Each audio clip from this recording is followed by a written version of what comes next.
create your dreams. Over, Nicolina. Добър ден, драги гости! Аз съм Николина Кибова, ученичка във второ отделение, под менторство на наставничката Зорица Милко. Денес имам чест да ви представям четирите компетенции за 21 век, как модел от международен проект Innovate Your Dreams. Това е нашата трета задача, а вие имате чест да ги последите нашата последваща гласуване.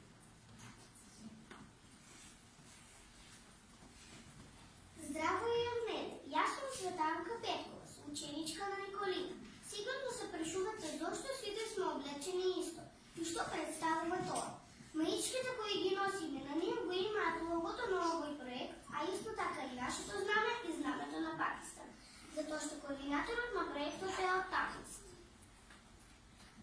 Воедно ја користам оваа прилика од името на наставничките, учениците и родителите да му се заблагодарам на директорот Блажи Велков и компанијата Кожушчовка за донираните маички. А сега да започнеме, повели Николина. Прeda задача – векување компетенции. Што се 4К компетенции? Тоа се комуникација, колаборација за работа, критичко размислување, креативност. Комуникација е процес на разменување на информации со останати субјекти.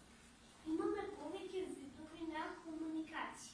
И тоа се устна комуникација, писмена комуникација, комуникација по телефон, комуникација по Skype, комуникација по Facebook. Колаборација или соработка е размена на мислења и идеи при создавање, креирање и изработка на секаков вид изработки.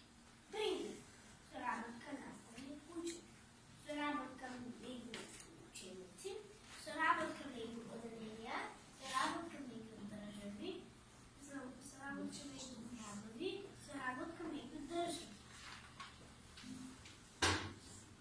Критичко размислување е развивање на способност за градење на способности, засетевање на аргументи, подкрепени со докази, размени на мислења, давање на идеи, создавање на принципи. Креативност – способност за создавање нешто ново, со цел да се подобри општеството. Например, создавање образ, создавање макета, создавање уметничка слика, создавање нативно средство.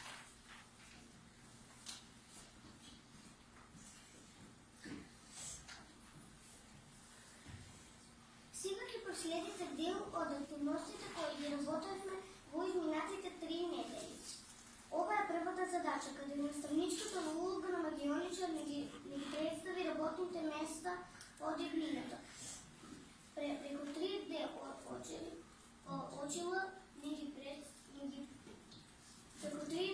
очила влеговме во морскиот свет и вселената. Програмиравме робот, направивме умни мапи.